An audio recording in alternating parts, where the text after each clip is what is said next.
que se van a acercar a las urnas el próximo 7 y que van a tener que volverse a acercar a las urnas casi un mes y medio después, pero con modalidades completamente diferentes. Sí, se habló mucho durante este año, ¿no?, de la reforma política, de que esto es para ahorrar, que es para mejorarle la vida a los ciudadanos. Bueno, hay muchos eslogan, ¿no?, detrás de esto. Lo cierto es que esto no, por el contrario de lo que dicen las fuerzas mayoritarias, no es más democracia, inclusive en el sentido acotado que tiene esta democracia en la que estamos, sino que es menos, ¿no? Porque esto que vos explicabas recién, hay mucha gente que no lo sabe, que no sabe de qué sección electoral es, que es realmente arbitrario que Berisso, Ensenada sean parte de otra sección electoral. Y que yo laburo en Ensenada, vengo de ahí, nos divide una avenida. Una calle, la mitad de la calle. Estamos, claro. De la línea blanca hacia el río es Ensenada, de la línea blanca hacia el bosque es La Plata, una locura. Exacto, y efectivamente el desdoblamiento responde a una única razón, que es la interna del peronismo. Eso lo vimos todo el año. Yo soy diputada provincial por la banca del PTS en el Frente de Izquierda, lo he sido, digamos, durante estos últimos 2 años y medio, 3 años, como parte de las rotaciones que tiene el Frente de Izquierda en sus bancas, y lo cierto es que este año la discusión no fue la agenda de los trabajadores, cómo enfrentar la pérdida del poder adquisitivo del salario frente al ajuste del gobierno nacional, cómo enfrentar al gobierno nacional en los diferentes estamentos, sino que lo que se discutió en la legislatura fue básicamente la interna del peronismo, y eso tiene, por supuesto, un sector muy desencantado. Lo que nosotros estamos viendo es que hay un sector muy desencantado con la política de conjunto. Javier Milei vino a decretarle una guerra a la clase trabajadora. Recién hablábamos del ajuste en la universidad pública. Dijo que era decretarle una guerra a la clase política, y claramente su principal objetivo es evidente, es el mundo trabajador, ¿no? Y lo vimos estos últimos días, ¿no?, con los audios de Españolo que evidencian la pudredumbre del régimen político, que mientras despedían a compañeros y compañeras trabajadoras de la agencia de discapacidad que habían entrado con el cupo de discapacidad, mientras pasaba eso, mientras despedían en el Hospital Posadas. Yo tengo una compañera que es médica neumóloga, hace 20 años que trabajaba en el Hospital Posadas, un currículum. Cuando hablamos del Hospital Posadas estamos hablando de Aedo, del conurbano bonaerense, uno de los principales centros de salud de referencia de uno de los sectores más poblados de la República Argentina. Exactamente, sí, aproximadamente un área de influencia de 8 millones de personas. Exactamente. Uno de los hospitales más grandes que tiene este país, en el único lugar donde se hacían broncoscopías de urgencia 24 horas, ella era una de las que las hacía. La echaron, y mientras eso sucedía, luego nos estamos enterando ahora que estaban pasando todas estas cosas paralelamente. Entonces, la verdad es que sí, genera mucha bronca lo que está pasando con el gobierno nacional, y aquí en la provincia nos toca discutir también, qué rol jugó el oficialismo provincial frente a un gobierno nacional que nos atacó, pero que también en la provincia, yo, además de ser docente universitaria, soy médica de un hospital provincial, y lo que vemos es también, digamos, no solo que ha aumentado muchísimo la demanda porque hay mucha gente que ha perdido sus trabajos, entonces estamos frente a las guardias colapsadas, hay un estrés laboral por parte de los trabajadores muy grande además, sino que la pérdida del poder adquisitivo del salario también fue importante en la provincia, lo cual nos preocupa, y desde nuestra parte, lo que tenemos para decir es que son unas elecciones efectivamente con cancha inclinada, porque elecciones adelantadas, nos cambiaron las reglas de juego en el medio del partido, no tenemos financiamiento estatal para esta campaña, o sea, es todo a pulmón. Nosotros ahora estamos haciendo el puerta a puerta, y venimos de ahí, o sea, ahora con Rena nos vamos es para que a cada familia trabajadora de esta región le llegue la boleta del Frente de Izquierda. Renata es una compañera que está aquí, no la vemos, en nuestro encuadre de cámaras no se ve, así que quienes nos están siguiendo en el stream no la ven, pero que, la acompaña a Laura y que hace prensa. Y hacemos todos, digamos. Claro. En nuestra fuerza es eso, es una campaña pulmón, de verdad, nos están viendo también los fines de semana en las esquinas, y tenemos el enorme desafío en estas elecciones que por primera vez en la ciudad de Julio López, en la ciudad de la Noche de los Lápices, de los derechos humanos, de la universidad pública, pueda entrar una banca del Frente de Izquierda al Consejo Deliberante. En las últimas elecciones legislativas quedamos a 0,4% de entrar, a muy poquititos votos. Estamos hablando de Luana, ¿no? Estamos hablando de Luana Simioni, que además es una gran referente y luchadora. Hemos hablado muchas veces con Luana, la hemos tenido aquí. Exacto, es una como compañera... precandidata intendenta en las elecciones de... Sí, un orgullo para la militancia platense, una compañera muy reconocida, digamos, por supuesto, por todos nosotros, pero también por todas las fuerzas políticas, porque tiene una trayectoria intachable, y queremos discutir el modelo de ciudad que está proponiendo ALAC. Nosotros estamos siendo muy críticos del modelo que ALAC ha implementado durante este año y 8 meses. Primero porque gobernó durante 16 años, porque ya tuvimos una experiencia con ALAC, y en segundo término porque consideramos que hay una manera de hacer política con las prioridades invertidas desde nuestro punto de vista, ¿no? A ver, ¿cómo es eso? Bueno, mira, nosotros estamos viendo de forma muy crítica que se ha jerarquizado por parte de la gestión de ALAC embellecer el casco urbano, pero lo cierto es que la ciudad de La Plata es la ciudad con más barrios populares, con 162 barrios populares, en donde habitan 235.000 habitantes. Esto dicho por el último informe del observatorio. Un tercio de la población platense está en esa periferia. El 30% de la población platense vive en la periferia, en donde 9 de cada 10 no tienen cloacas, 7 de cada 10 no tienen acceso a una red eléctrica segura, 8 de cada 10 no tienen gas natural. Esto, digamos, sacado ahora del informe de la UCALP de junio, del mes de junio. O sea, no son datos que te estoy dando de hace 3, 4, 5 años atrás. Son datos de hace apenas 2 meses o 3.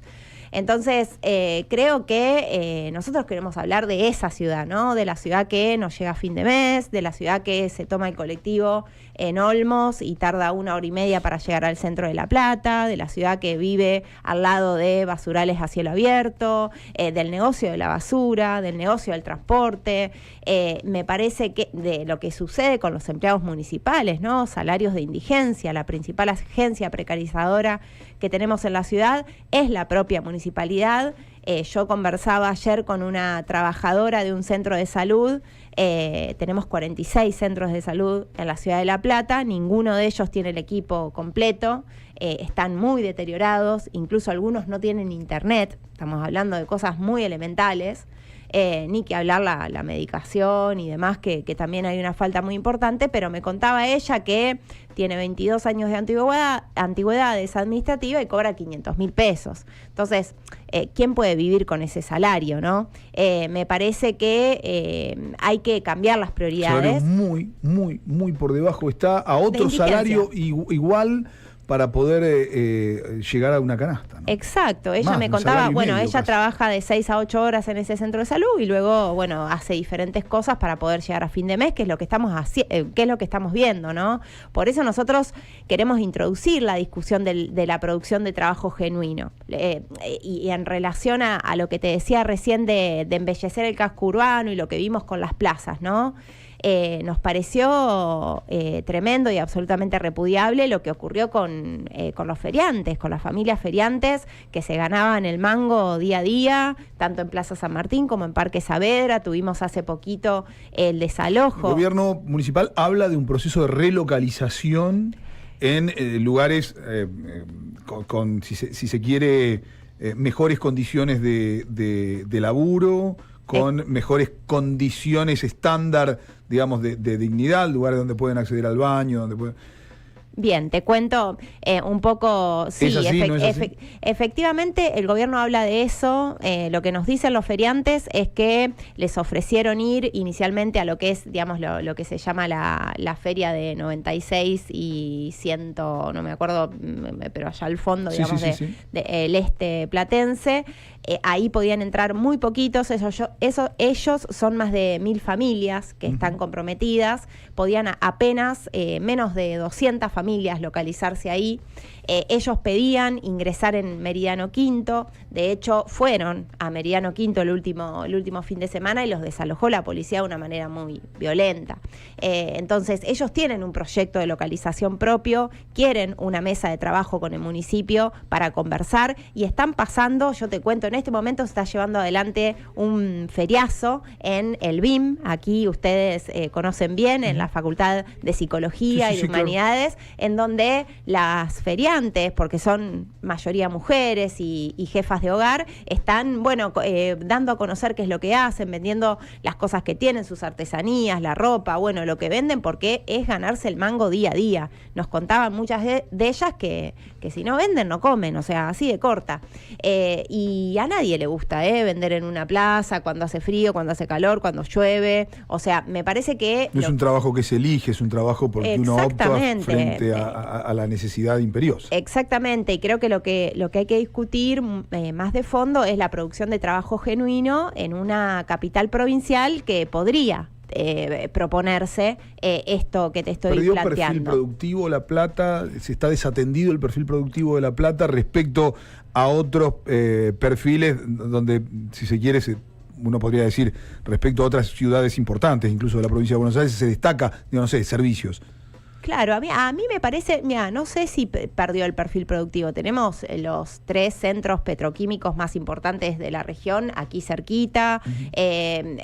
Trabajo, o sea, hay evidentemente personas y grupos empresarios que se la llevan en pala mientras explotan a sus trabajadores porque les están exigiendo horas extras, porque les están exigiendo trabajar más por menos dinero, cuando en realidad debería ser al revés. O sea, en medio de la crisis económica en la que estamos, nosotros lo que estamos diciendo es, bueno, distribuyamos las horas de trabajo entre ocupados y desocupados. Estamos todos laburando 12, 14 horas por día. Vos recién me contabas que tenías también otro laburo, nosotros tenemos 2, 3 laburos para poder llegar a fin de mes y poder sostener la olla, ¿no?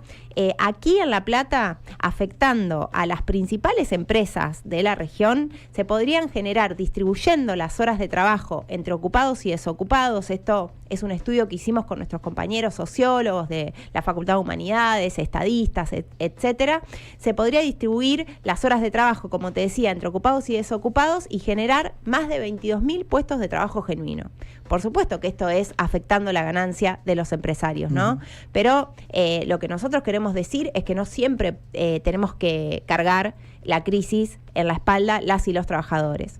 Y hoy fuera de aire hablábamos de un problema que es elemental y que tiene que ser parte de las discusiones que tenemos que tener de cara al 7 y de cara al 26 de octubre, que es que estamos bajo el régimen del FMI y el país está endeudado hasta la médula, cargamos con la deuda de Macri que Alberto Fernández validó, que no solo validó Alberto Fernández, digamos, para que se valide esa deuda, diputados como Itay Hackman permitieron que eso sucediera, ¿no? Que ahora se presentan como la opción más progresista dentro del peronismo. Hay otros que no.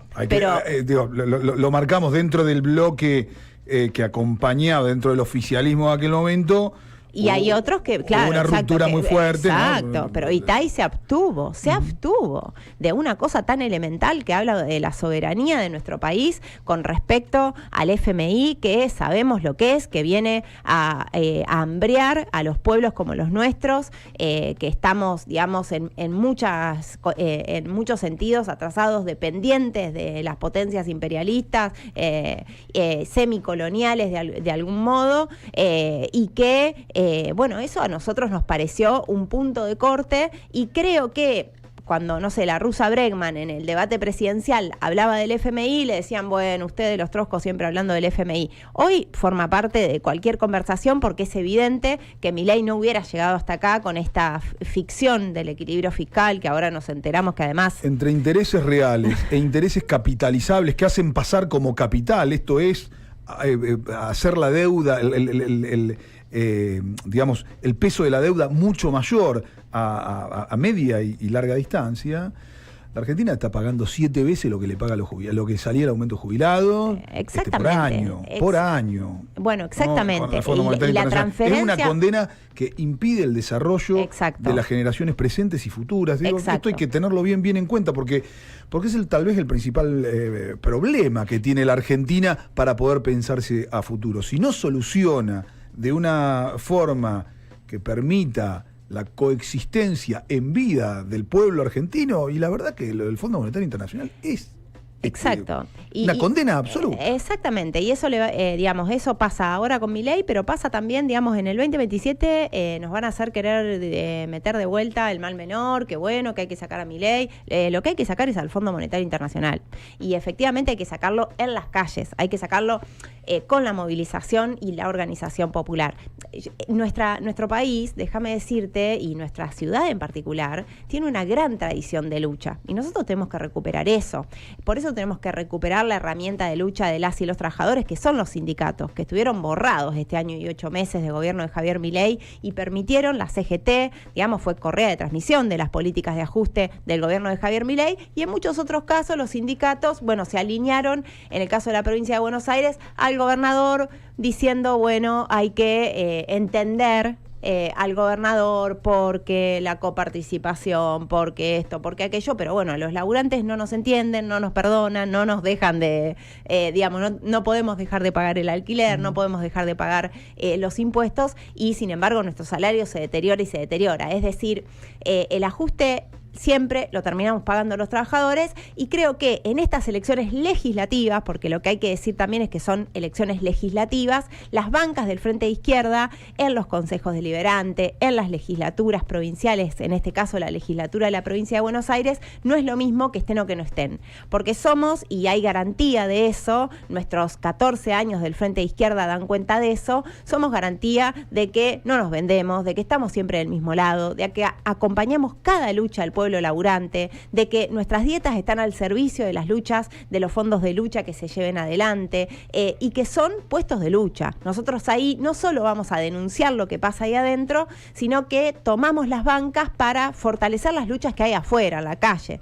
Entonces me parece que la posibilidad de que entre Luana al Consejo Deliberante es una posibilidad histórica. Estamos muy cerca, nos estamos, nosotros decimos, dándolo todo para que entre Luana, porque realmente sería un hito en la ciudad frente a una, digamos, frente a una etapa que se está abriendo de una profunda crisis política de todo tipo, ¿no? Y en donde lo que viene es de lucha, ¿no? Sin lugar a dudas. ¿Son similares, Laura, los que necesitas para renovar la banca en diputados que los que necesita Luana para poder ser concejal? ¿Estamos hablando de porcentajes similares o no, ahí hay una variación amplia? Amplia. Por supuesto que es muy arbitrario el modo en el que ingresás a los consejos, a los lugares de representación, y nosotros no estamos de acuerdo con eso, pero necesitas, para meter un concejal, 8,33% de los votos. Para ingresar a la Cámara de Diputados, en donde se renuevan 6 diputados, necesitas el 16%, un poquito más del 16%. Por lo tanto, estamos hablando de una brecha grande, ¿no?, entre una cosa y la otra. Nosotros nos estamos jugando con todo a todo. Yo soy diputada en la Cámara de Diputados por la tercera sección electoral, que es en general en la cual las y los trabajadores... Un volumen mayor de votos que en el resto de la sección electoral. Exactamente, esto, ¿no? Y en muchos municipios el Frente de Izquierda ha sacado más del 10% de los votos. Porque, bueno, viven las familias trabajadoras más vulnerables, donde se ve la pobreza y la indigencia en todos los cordones del conurbano, porque ven que nosotros estamos en cada lucha. Estuvimos haciendo esta semana una recorrida con Nico del Caño por Astillero Río Santiago. Nico, que es candidato por la tercera, por ¿no? la tercera sección electoral, Nico, y el Chipi Castillo, docente universitario de esta universidad. Chipi, que será candidato a senador por la Ciudad Autónoma de Buenos Aires. Hablamos ayer con él. Qué bueno. A propósito de de su intervención en las preguntas, en la rueda de preguntas con el jefe de gabinete Francos. Pero será candidato a senador por la Ciudad Autónoma de Buenos Aires en las elecciones del 26 de Exacto, y es candidato también aquí en la provincia, en donde tenemos mucha expectativa de que ingrese como diputado provincial. Así que, por supuesto que se fortalece esa banca, porque, bueno, el lugar que ha ocupado Cristian Castillo, nuestro compañero Chipi, le decimos aquí quienes lo conocemos, en el Congreso Nacional, denunciando a Francos y a todos los que han pasado por ahí, pero también bueno, el otro día lo agarró a De Loredo y le dijo: felpudeaste todo el año, te pones y te sacás la peluca según la conveniencia.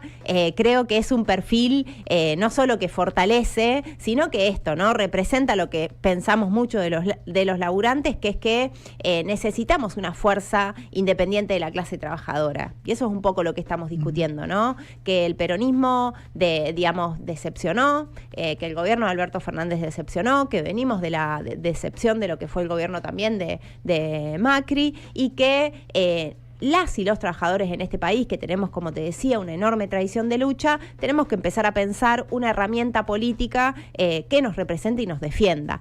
Nosotros hablamos de partido de trabajadores, en donde estén implicados, por supuesto, los sindicatos recuperados, los sindicatos combativos, que sea. Nosotros tenemos la herramienta del Frente de Izquierda, de la cual estamos orgullosos de lo que ha sido estos 14 años, pero sabemos que es minoritaria. Tenemos que apostar a la construcción de una fuerza de los trabajadores que de verdad defienda a los trabajadores. El peronismo dijo toda la vida defender los intereses de la clase trabajadora. Lo cierto es que la gente está muy decepcionada con lo que ha hecho el peronismo durante los últimos años, ¿no?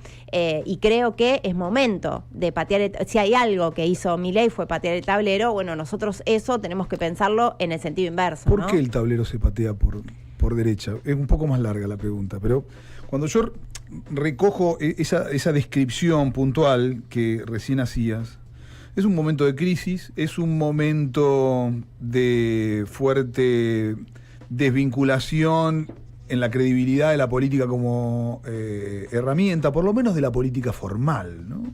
Es un momento donde los trabajadores y trabajadoras en gran medida no tienen una representación clara, entre otras cosas porque es tan abultado el fenómeno del trabajo informal, sobre todo en el primer trabajo, en los primeros trabajos, digo, los pibes y pibas más jóvenes.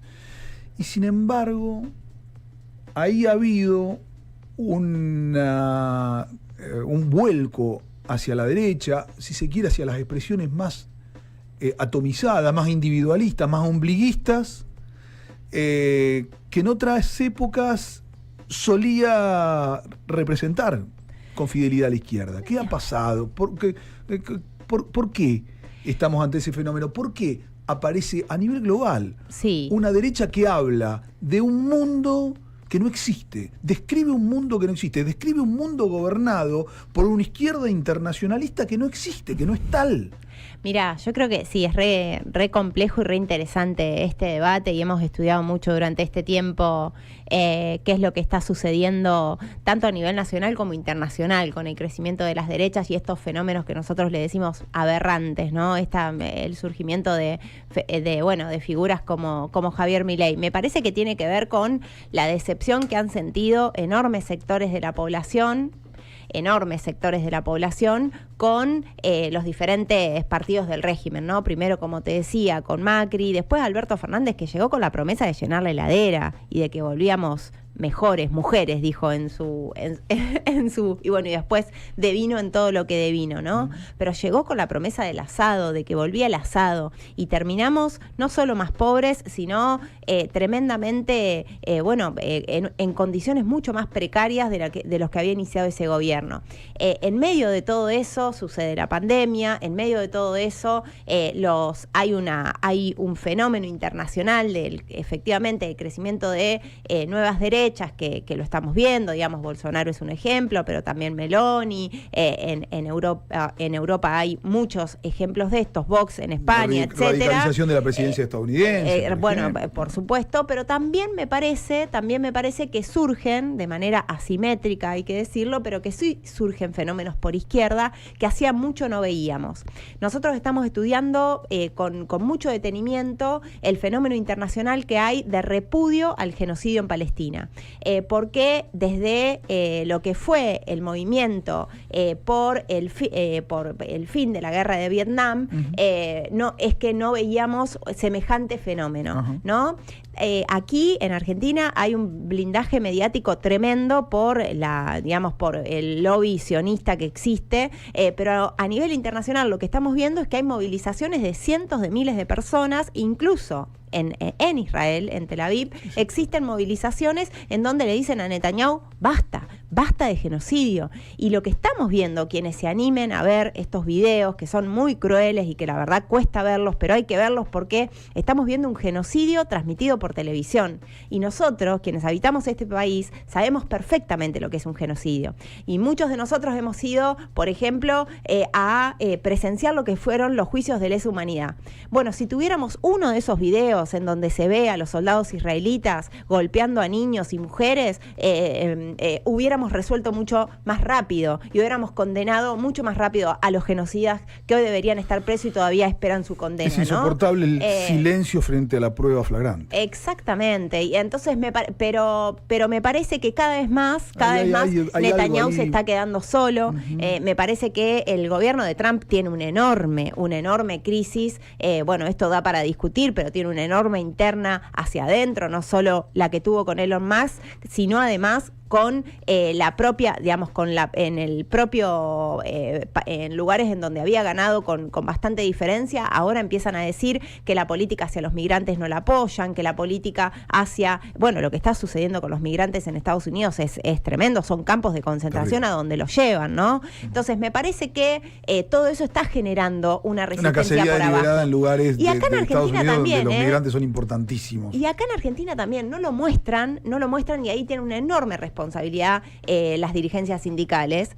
Por eso yo hoy te mencionaba que hay que recuperar los organismos de organización y de debate de las y los trabajadores que son los sindicatos, hay que recuperarlos, porque en Argentina hay resistencia, lo vemos cada miércoles con esta generación de jubilados que nos ha enseñado tanto, pero también con el colectivo de discapacidad, que con lluvia, tormenta, frío, calor, estuvieron ahí también peleando contra el veto por la ley de emergencia en discapacidad y lograron esa derrota parlamentaria que fue muy importante para el gobierno y poquitos días después surgió todo este escándalo y nos dimos cuenta, se dieron cuenta algunos que todavía estaban dudando, que efectivamente tenían razón, que este gobierno está destinando millones de pesos para armar a la gendarmería que le pega a jubilados que cobran 300 lucas, pero esos jubilados siguen yendo valientemente, como lo están haciendo también los trabajadores de SECO, de Giorgalos, que están peleando contra los despidos discriminatorios que están habiendo en fábricas y en lugares en donde no pueden acusar quiebra, como en Shell, por ejemplo, en donde también hay despidos discriminatorios a personas que se organizan. Es decir, la reforma laboral, que es lo que viene ahora, o sea, lo que va a suceder después del 26 de octubre. El propio Guillermo Franco. Exactamente. Claro. Y algunos la pintan de modernización, ¿no? Hablan de modernización, pero atrás de modernización se esconde menos licencias, jubilarte más tarde, menos derechos para los trabajadores, efectivamente. Entonces me parece que es momento, así como Milei pateó el tablero y lo pateó para su lado, es momento que nosotros también pateemos el tablero para el nuestro. Es momento que empecemos a discutir de verdad, nuestra historia habla muchas veces de procesos que fueron muy profundos en nuestro pueblo y tenemos una memoria histórica y colectiva que es muy importante recuperar. Ayer una libertaria en un debate que tuvimos decía,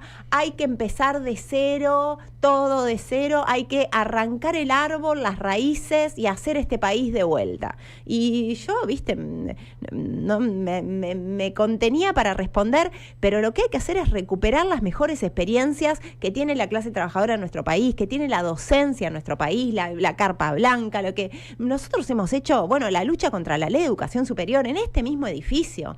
Se defendió entrando la federal y la policía bonaerense a perseguir a estudiantes que estaban defendiendo la educación superior, la universidad pública, y lo defendieron, incluso llevaron a compañeros presos. Febrero del 96 estaba hablando. Claro, entre el año 94 y 96 hubo grandes procesos, inclusive de solidaridad con los feriantes también. Tengo una marquita todavía. Veíamos, ¿sí? Bueno, nosotros, Luana y otros compañeros fueron parte también de todas esas luchas, y la verdad es que a nosotros nos orgullece ser parte de esa tradición, cargar en nuestras espaldas ese hilo rojo de la historia que queremos recuperar, Nosotros no estamos dispuestos, mi generación, yo tengo 35 años, a ver por TV este genocidio en Palestina y que no pase nada. No estamos dispuestos a que nuestros hijos no tengan la posibilidad de tener cambiar las zapatillas para ingresar a la escuela, de poder tener una semanita de vacaciones al año. No estamos dispuestos a la resignación, a las migajas. Queremos la panadería, ¿pero por qué? Porque nos la merecemos, porque quienes movemos este mundo somos las y los trabajadores, los que conducen el colectivo, los que hacen la radio, los que comunican, los que trabajamos en los hospitales. Siempre los corren con la eso docencia. Y te preguntan, ¿dónde trabajas? ¿Vos dónde trabajas, Laura? Yo cuento. Yo trabajo. Continúo trabajando a pesar de ser diputada como médica de terapia intensiva. Soy médica de terapia intensiva del Hospital Horacio Sestino de Ensenada. Estuve anoche de guardia. La terapia... Upa. Estoy posguardia. ¿Estás sin dormir? Sin dormir. Dormí 2 horas. ¿En el Sestino? En el Hospital Sestino. No te deja, además no tiene un momento, terapia intensiva en el Sestino, no tiene un momento de descanso. Exacto, tenemos Punta Lara, tenemos mucho politrauma. Claro, bueno, exactamente. Sí. Pero... y además soy docente universitaria. Además, así que hoy hice el posguardia, la sala y me quedé dando clases. La terapia intensiva es un área cerrada. Y es una de las... no me sale especializaciones de la medicina. Exactamente. Yo hice 2 especializaciones. Luego de recibirme, me recibí en el año 2014. Yo soy la 7ª de 8 hermanos, de una familia trabajadora del interior de la provincia, de la ciudad de Rauch. De Arbolito Rauch, le decimos nosotros. Y me vine a mis 18 años con mucha ayuda de mis viejos y de mis hermanos, que algunos de ellos no tuvieron que dejar de estudiar para mantenernos a los que íbamos mejor, ¿viste? Hubo que elegir entre 8, imagínate. Y me recibí de médica en el año 2014, hice mi primera residencia en medicina general y familiar. Una carrera muy rápida hiciste. Le metí. A los 24 años estaba recibida. Militaba. Milité desde hace muchos años.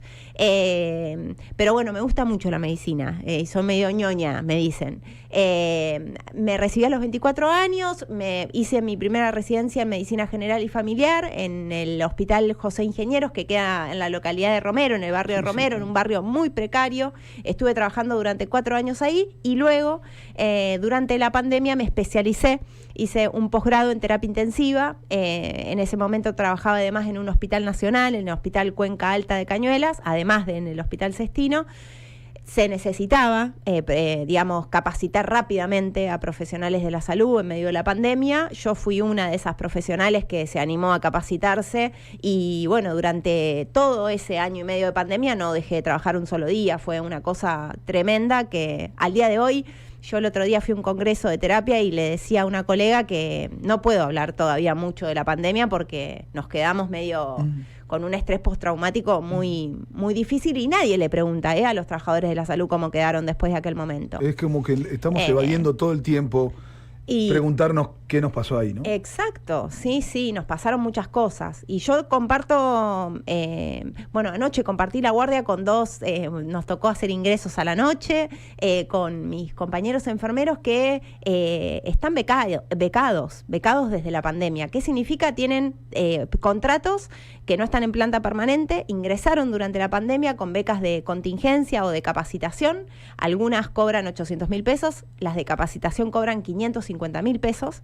Son enfermeros de terapia intensiva, te estoy hablando, o sea, imagínate, 550.000 pesos.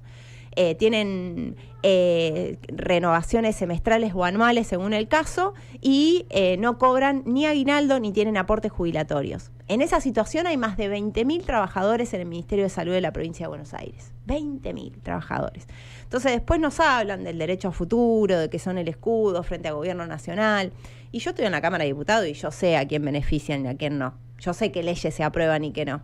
Entonces, dicho por el propio titular de ARBA, lo que están pagando los 10.000 grandes terratenientes del campo en esta provincia de inmobiliario rural corresponde a un 16% menos de lo que pagaban con Vidal, proporcionalmente, ¿no?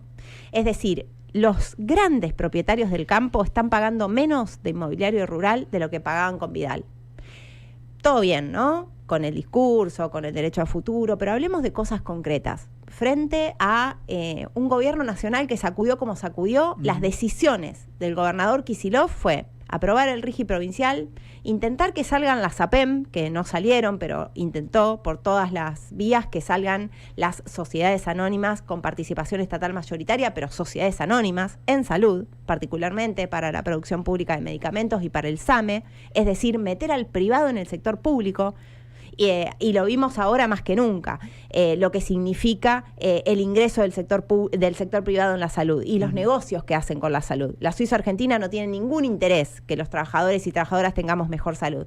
Así que me parece que las bancas de Frente Izquierda denuncian todo eso como no lo denuncia nadie. Por eso es muy importante que este 7 de septiembre la gente no se quede masticando bronca en su casa y le dé un castigo al régimen votando a la lista del Frente Izquierda y a Luana para que pueda entrar al Consejo Deliberante aquí en la ciudad. Laura, muchísimas gracias por estos minutos aquí en No Corras. La idea del programa y la idea de la radio pública universitaria es que nuestras audiencias puedan conocer de primera mano a los candidatos que los van a interpelar en el Cuarto Oscuro el próximo 7 de septiembre. Creo que quedó muy claro quién sos, qué representás y qué es lo que buscás en esta disputa electoral que te tiene como protagonista el próximo 7. Muchísimas gracias. Bueno, muchas gracias a vos, Gabriel. Muchas gracias por el espacio. Nos quedamos prácticamente sin tiempo. Nos vamos a ir con los Byrds, una de mis bandas sesentosas favoritas, los Byrds, que siempre tuvieron el buen tino de... ¿Te gustan los Byrds? Sí. Bien ahí. El folk...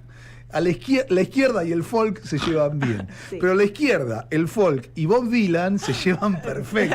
Impresionantemente, ¿no? Bien. Es una amalgama esa, bueno, está muy bien. Es viernes, además. Es viernes, ¿viste? Está muy bien, está muy bien, está muy bien. Está muy bien, me gusta eso que que la lengua, que el idioma no presente una negación, ¿viste? Muchas veces decían, está en inglés, ya está. No, ¿viste? Por favor. Muchas veces pasa eso. Muy bien, Laura ahí, ¿eh? Nos vamos con los Byrds haciendo un clásico de Dylan, My Back Page. Chau, chau. Nos encontramos el próximo lunes. Esperamos el próximo lunes. Tenemos confirmación de los candidatos de Fuerza Patria. No tenemos confirmación de uno de los candidatos libertarios, pero no de la principal fuerza libertaria. A ver si Francisco Adorni nos escucha o alguien que nos escuche le dice a Francisco Adorni que lo estamos llamando repetidamente, que queremos hablar con él. Queremos saber. No lo vimos nunca, tampoco. No aparece. Pero aparece. Bueno, lo esperamos. Queremos que nuestra audiencia lo conozca. Gracias, Laura. Nos vamos con los Byrds haciendo My Back Page. Nos encontramos el próximo lunes a las 10 de la mañana. Chau, chau.